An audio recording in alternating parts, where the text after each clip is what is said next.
Salut à toutes et tous, ça y est, l'AS Saint-Etienne a enfin recruté un latéral gauche. C'est un poste qu'il fallait absolument renforcer durant ce mercato estival, surtout après le départ de Léo Petro. Eric Orneland ne savait plus vraiment comment composer d'ailleurs lors de ses matchs amicaux en faisant jouer des très jeunes joueurs comme Lassana Traoré ou encore Makloufi.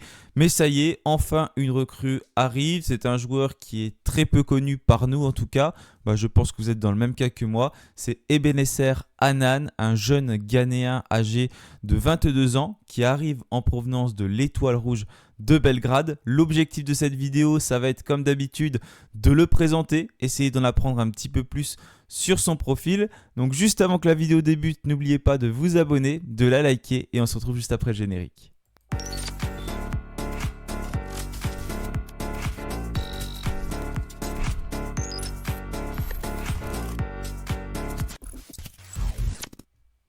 Voilà, donc c'est un jeune latéral gauche ghanéen qui est âgé de 22 ans. Il est né très exactement le 21 août 2002, donc il va bientôt avoir 23 ans. Il mesure 1m78. Il est capable aussi d'évoluer comme milieu gauche, comme milieu central, défenseur central. C'est des postes auxquels il a joué, on va y revenir dans quelques instants. C'est un joueur qui est d'ailleurs gaucher, qui est décrit comme un joueur rapide, technique, doté d'une bonne lecture du jeu et d'une capacité à se projeter offensivement. C'est pareil, on reviendra plus en détail sur son profil tout à l'heure. C'est un joueur qui a déjà quand même connu un beau parcours avec son jeune âge, puisque déjà il a débuté dans les clubs locaux au niveau du Ghana avant d'être repéré par un club italien, celui de Bologne, qu'il a intégré vers 2020. Il a évolué notamment avec l'effectif U19, avec lesquels il a disputé 51 matchs pour un but marqué, une passe décisive. Il était surtout utilisé d'ailleurs à ce moment-là comme milieu gauche quand il a donc débarqué du côté de l'Italie. Il a fait ses débuts pro avec l'équipe première en Coppa Italia, donc il a eu quelques minutes de jeu avec l'équipe professionnelle de Bologne. C'était le 16 août 2021 contre le club de Ternana. Il avait joué 53 minutes. Son club s'était d'ailleurs incliné 5 buts à 4. Il était positionné cette fois-ci bien en tant que latéral gauche.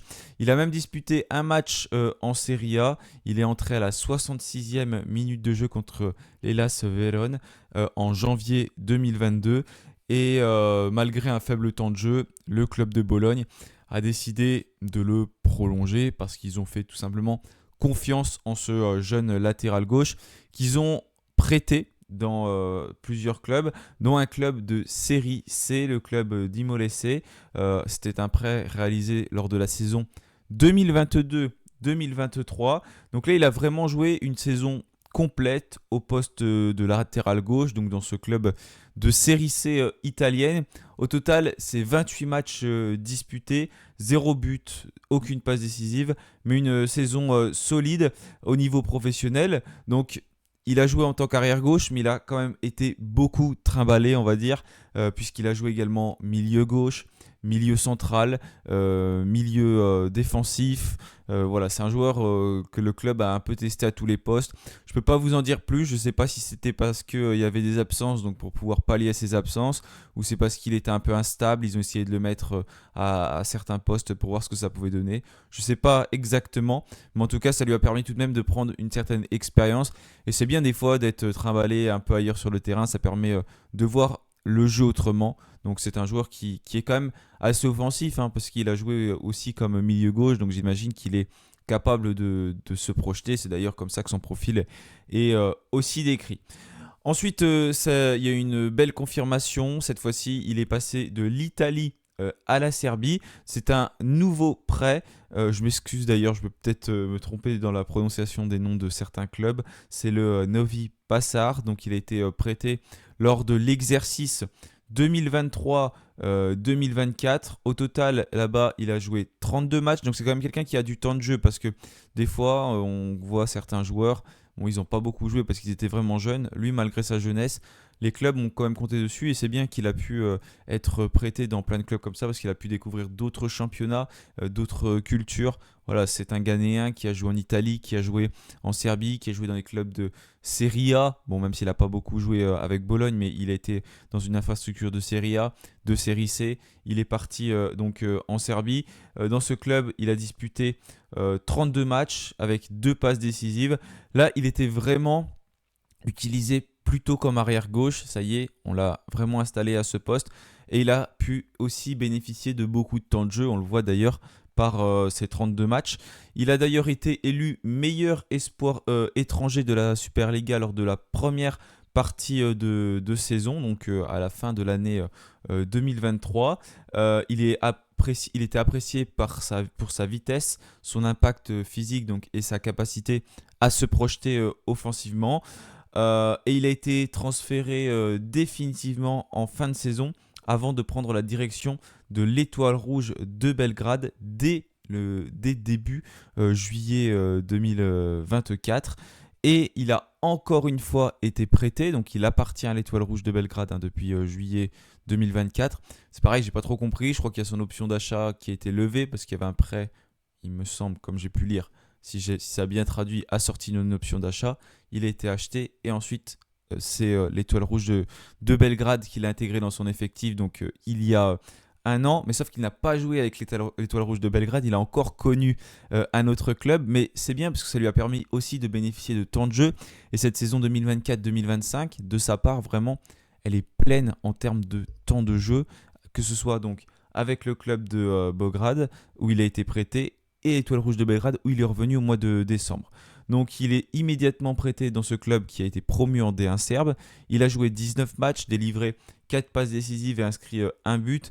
Il était donc principalement utilisé comme latéral gauche, mais un peu quand même comme milieu gauche. D'ailleurs, les statistiques, voilà, je les mets parce qu'elles sont marquées sur Transfermarkt. Après, je ne sais pas s'il faut véritablement les prendre en compte parce que quand on voit ces statistiques, il n'y en a pas énormément, mais est-ce que c'était des clubs plutôt défensifs? Est-ce que c'était des clubs plutôt offensifs? Est-ce que c'était des clubs en difficulté ou non? Je ne peux pas trop vous en dire plus là-dessus, donc ce sera bien évidemment à voir quand il va jouer à Saint-Etienne, parce que c'est pareil quand on va présenter son profil. Encore une fois, je le dis à chaque vidéo de présentation, ça reste des chiffres, c'est de la data, mais il ne faut pas bien évidemment regarder que ces chiffres-là.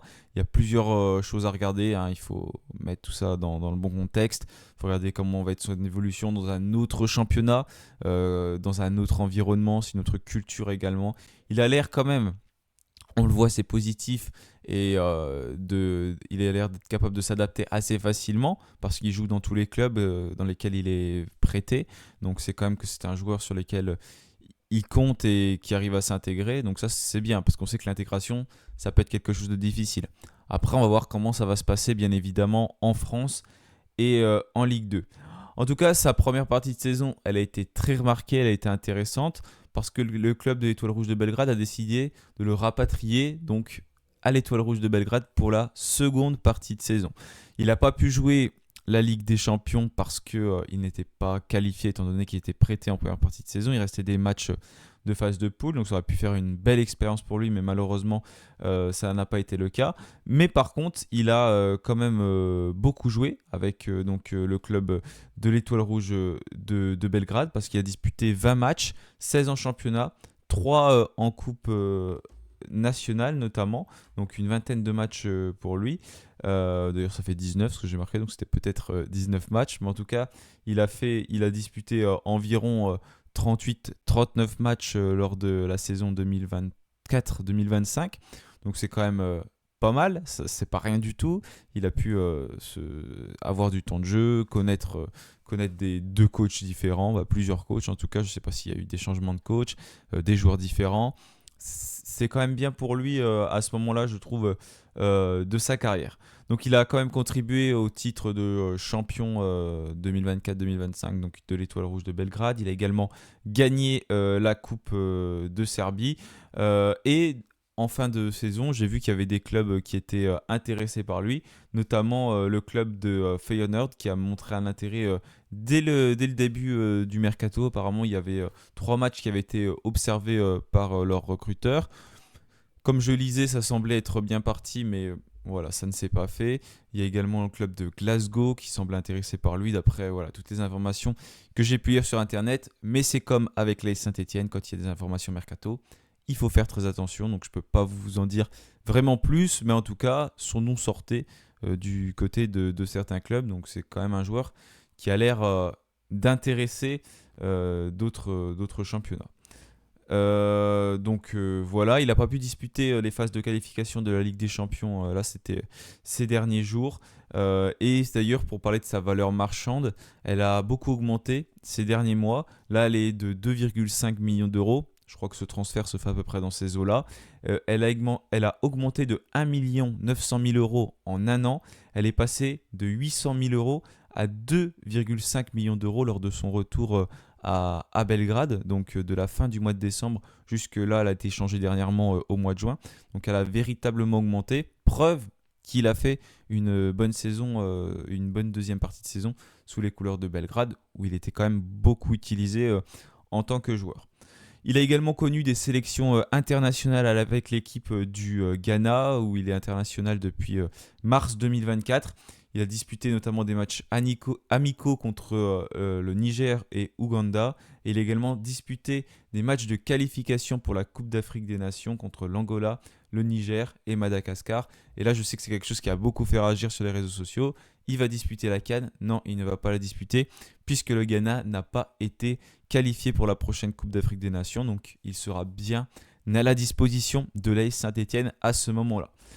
Voilà donc pour son parcours, parce qu'après, donc depuis son passage à l'Étoile Rouge Belgrade où il était sous contrat jusqu'en 2027, il a donc signé du côté de l'AS Saint-Etienne. Maintenant, on va essayer de voir un peu plus son profil, le présenter. Encore une fois, c'est des statistiques, donc il ne faut pas prendre tout en compte, mais c'est véritablement plus pour nous, pour le découvrir et voir ce qu'il est potentiellement capable de faire, quels sont déjà ses points forts dans son championnat, quels sont ses axes d'amélioration. C'est ce qu'on va essayer de voir, mais ce sera à nous de nous faire bien sûr notre propre avis pendant les matchs. Déjà, lors de sa signature du côté de l'Étoile Rouge, il avait indiqué plusieurs choses, notamment le fait que son profil, je pense que mes principaux atouts sont la vitesse et la technique ainsi que l'intelligence avec le ballon, mais je peux m'améliorer dans tous les segments, je le veux et je crois en moi. Donc ça, c'est ce que le joueur avait évoqué il y a un an quand il a signé du côté de Belgrade. Donc voilà, lui miser plus sur sa vitesse, sa technique, l'intelligence avec le ballon. C'est ce qui ressort en tout cas sur ces chiffres data que le club de Saint-Etienne a forcément scrupuleusement étudié. Regardez, déjà merci à la personne qui a fait le graphique sur Twitter. Je lui ai pris parce que le site ne fonctionnait pas pour la data. J'ai essayé plusieurs fois, j'ai pas réussi. Donc merci à lui, comme ça on peut comparer graphiquement. C'est ce que je voulais faire en plus avec Léo Petro, donc c'est parfait. Parce que voilà, j'ai pris le titulaire au poste de latéral gauche du côté de Saint-Etienne l'année dernière, donc Léo Petro, que j'ai comparé avec le profil d'Anan.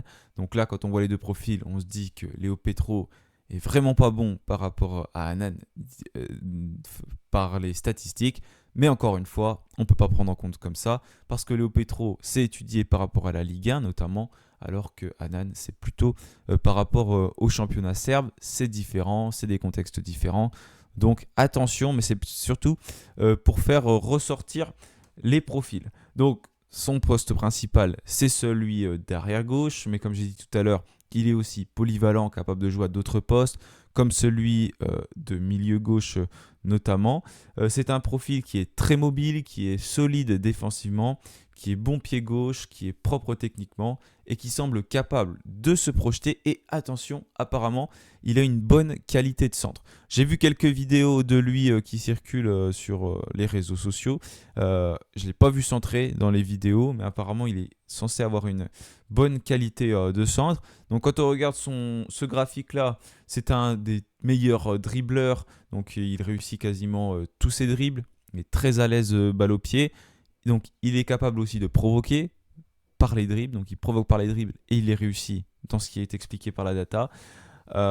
Il est aussi capable de réaliser des passes longues, des passes très longue également vers l'avant. C'est un joueur qui a une bonne qualité de centre, qui est capable de faire des renversements de jeu, qui a un bon taux de passes clés, donc des passes qui sont réalisées avant un tir. Donc ça montre bien qu'il est capable de se projeter offensivement parce qu'il va servir les attaquants.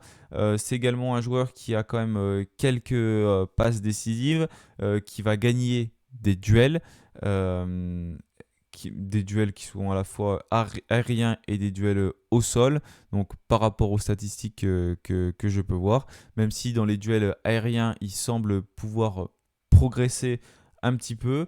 C'est quelqu'un qui va être capable de relancer également proprement. Et au niveau des axes d'amélioration, il pourrait s'améliorer au niveau des interceptions, au niveau des tacles qui sont réussis, des tacles tentés. Et c'est un joueur qui semble provoquer beaucoup de fautes. Donc il est bon défensivement, mais il semble encore un peu perfectible, notamment au niveau de l'anticipation. Après, bien évidemment, ça reste que des chiffres, ce sera à étudier. Donc si on le compare plutôt avec Léo Petro, il est meilleur au niveau des passes longues, bien meilleur au niveau des centres, des dribbles réussis, mais également des duels gagnés où il semble plus ressortir. Mais attention, encore une fois, c'est comparé avec le championnat serbe, ce qui est totalement différent de Léo Petro. Donc il semble plus impactant sur certaines données. Petro par contre lui semble meilleur, notamment dans les interceptions, il ressort un petit peu plus. Bon, ça se joue pas à grand chose, mais c'est là les qualités principales de Léo Petro. Donc c'est un joueur de 22 ans pour conclure, qui est donc passé par le Ghana, par l'Italie, par la Serbie, qui a quand même disputé plus de 100 matchs déjà à 23 ans, donc c'est vraiment pas mal, et pas à chaque fois 5 minutes, non, vraiment plus de 45 minutes la plupart du temps.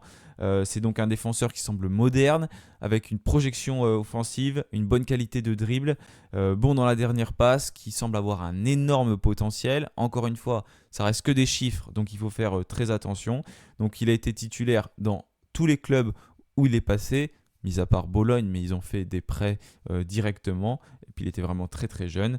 Donc il arrive à Saint-Etienne avec de solides références et on va voir comment il va progresser donc dans l'effectif d'Eric Horneland, parce que c'est quasiment sûr qu'il va être titulaire directement. Il arrive comme arrière gauche et on avait véritablement besoin d'un arrière gauche. Voilà pour la présentation que j'ai pu en faire.